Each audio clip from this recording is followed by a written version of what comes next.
అలానే మిస్సేసారు. ఉద్యోగ సంఘ నేతలు అనగానే ఉద్యోగుల సమస్యలు తీర్చగలరు, ఉద్యోగులకు ఏమైనా ఇబ్బందులు ఉంటే కనుక పరిష్కరించగలరు, అలాగే ప్రభుత్వం పట్ల ఉద్యోగులు ఏమైనా వ్యతిరేకంగా వ్యవహరిస్తే దాన్ని సరిచేయగలరు, ఇలాంటి అభిప్రాయం సహజంగా ఉంటుంది. కానీ వాళ్ళు చేస్తున్నటువంటి వ్యవహారాన్ని ఇప్పుడు హైకోర్టే తప్పుపట్టింది. సుదీర్ఘకాలం పాటు ఒకే ప్లేస్లో ఉంటూ అక్కడే వాళ్ళు పనిచేస్తున్నట్టు రికార్డ్స్ని మెయింటైన్ చేస్తూ ఆఫీసులకు రాకుండా జీతాలు తీసుకుంటున్నటువంటి కొంతమంది ఉద్యోగ నేతల మీద హైకోర్టు సీరియస్ అయింది.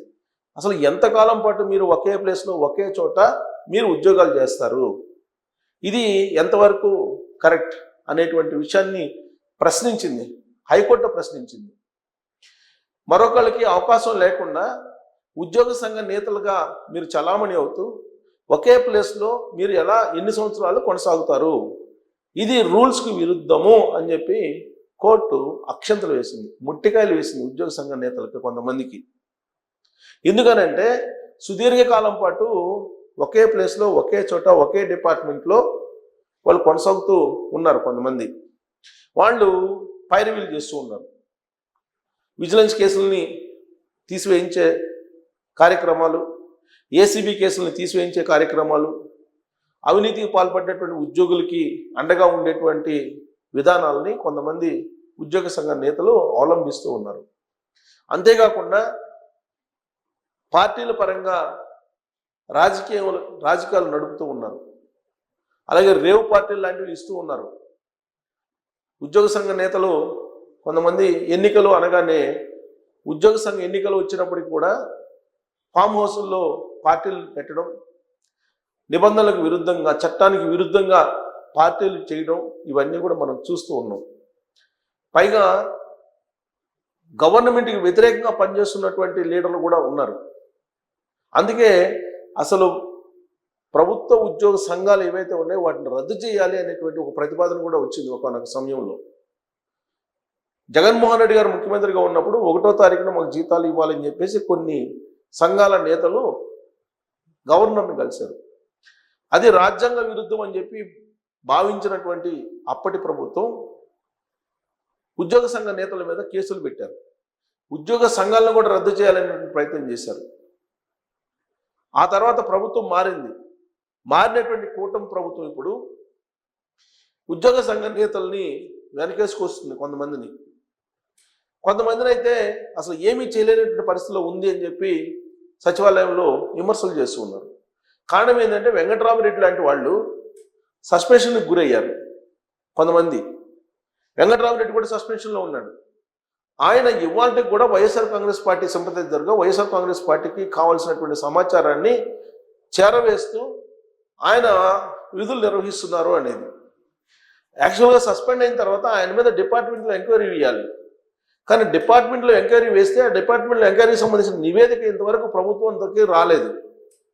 ఆయన మాత్రం వైఎస్ఆర్ కాంగ్రెస్ పార్టీకి వంత పాడుతూ పనిచేస్తూ ఉన్నారు. గత ఎన్నికల్లో అంటే 2024 ఎన్నికల్లో సచివాలయ ఉద్యోగుల్ని వైఎస్ఆర్ కాంగ్రెస్ పార్టీ వైపు మరల్చుతూ ఆయన ప్రచారం చేశారు. అలాగే రాయలసీమలో ఉన్నటువంటి కొన్ని ప్రాంతాల్లో ఆర్టీసీ ఉద్యోగులు వైఎస్ఆర్ కాంగ్రెస్ పార్టీకి ఓటు వేయాలని చెప్పి ఆయన ప్రభావితం చేసేలా ప్రచారం చేశారు. ఇవన్నీ గమనించినటువంటి ఎన్నికల కమిషను ఆయన మీద సస్పెన్షన్ వేటు వేసింది. ఆ సస్పెన్షన్ కొనసాగుతుంది. దాని మీద డిపార్ట్మెంట్లో ఎంక్వైరీ చేయాలి. డిపార్ట్మెంట్లో ఎంక్వైరీ వేసి ఆయన ప్రవర్తన తీరు ఎలా ఉందో గమనించిన తర్వాత డిస్మిస్ కూడా చేయొచ్చు. కానీ ఇప్పటి వరకు ఆయన సస్పెన్షన్ కంటిన్యూ చేస్తూ ఉంది.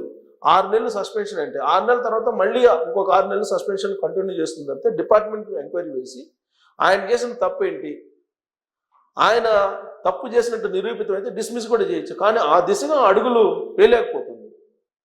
పైగా ఇప్పుడున్నటువంటి ప్రభుత్వం దాదాపుగా 1000 మంది ఉద్యోగ సంఘ నేతల్ని విధులకు హాజరు కాకుండానే పెంచి పోషిస్తుంది అనేటువంటి ఒక చర్చ నడుస్తుంది.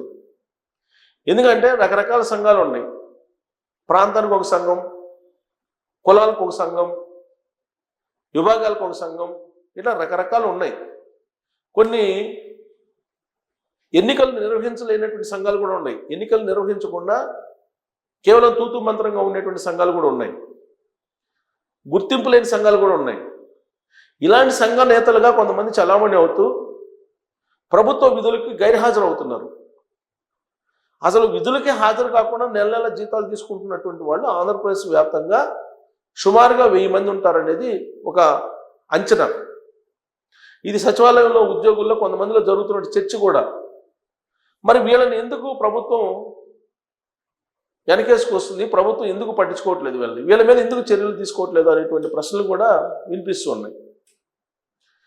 వీళ్ళు సిపిఎస్ రద్దు అని చెప్పి ఉద్యోగుల్ని రెచ్చగొట్టడం, లేదు జీతాలు పెంచాలి, డిఏలు ఇవ్వాలి అనేటువంటి స్లోగన్స్ తోటి ఉద్యమాలకి ఉద్యోగుల్ని సమాయత్తం చేయడం, ఇవన్నీ చేస్తూ ఉంటారు. అది కూడా ఎలా చేస్తారంటే ఇప్పుడున్నటువంటి ప్రభుత్వం నచ్చకపోతే అప్పుడు చేస్తూ ఉంటారు. అంటే ఇప్పుడున్న ప్రభుత్వాన్ని బదనాం చేయడానికి, వాళ్ళ యొక్క ప్రాధాన్యతను పెంచుకోవడానికి అప్పుడప్పుడు కొన్ని సమస్యలను తీసుకొచ్చి వాళ్ళు ప్రయత్నం చేస్తూ ఉంటారు. పోరాటం మేము చేస్తున్నాం ఉద్యోగుల పట్ల అనేటువంటి కొంతమంది నాయకులు, కొంతమంది ఉద్యోగ సంఘ నేతలు. యాక్చువల్గా వాళ్ళ బాధ్యత ఏంటంటే ప్రభుత్వానికి ఉద్యోగులకు మధ్య అనుసంధానకర్తలుగా ఉండాలి.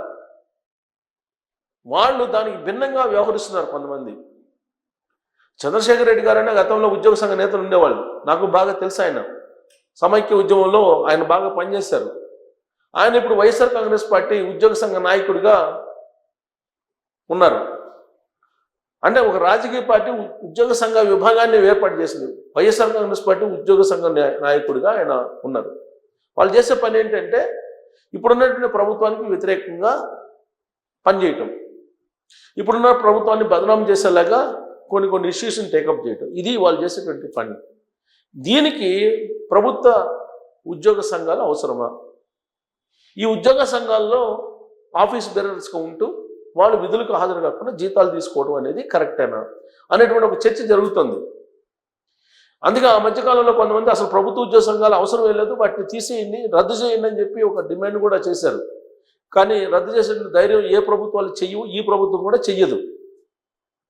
చేయకపోగా వాళ్ళకు కావాల్సినటువంటి డిమాండ్స్ని నెరవేర్చడానికే వీళ్ళంత వరకు ప్రయత్నం చేస్తుంది ఇప్పుడున్నటువంటి ప్రభుత్వం. దాదాపుగా నాకు తెలిసినంత వరకు 12,000 కోట్ల రూపాయల బకాయిలు ఇప్పుడు ఈ ప్రభుత్వం ఇచ్చింది. గత తాలూకు బకాయిలు ఏవైతే ఏమి అంత చేస్తున్నప్పటికీ కూడా ఈ ప్రభుత్వం మీద కొంతమంది ఉద్యోగులు, ఉద్యోగ సంఘ నాయకులు బదనాం చేసే దిశగా వెళ్తూ ఉన్నారు. ఇవన్నీ గమనించినటువంటి కోర్టు ఉద్యోగ సంఘ నేతలకు ఒకే చోట ఎన్ని సంవత్సరాల పాటు మీరు ఉద్యోగం కల్పిస్తారు అని ప్రభుత్వాన్ని నిలదీసింది కోర్టు. సుదీర్ఘకాలం పాటు కొందరైతే అదే ఉద్యోగంలో రిటైర్ అవుతారు, అదే ప్లేస్లో, అదే డిపార్ట్మెంట్లో రిటైర్ కూడా అవుతారు. రిటైర్ అయిన సందర్భాలు అనేక ఉన్నాయి సచివాలయంలో. అలాంటి వాళ్ళ గురించి ఇప్పుడు హైకోర్టు మొట్టికాయలు వేసింది. ఈ ప్రభుత్వం అలాంటి వాళ్ళని గమనించి ఇమీడియట్గా ట్రాన్స్ఫర్ చేయమని చెప్పింది.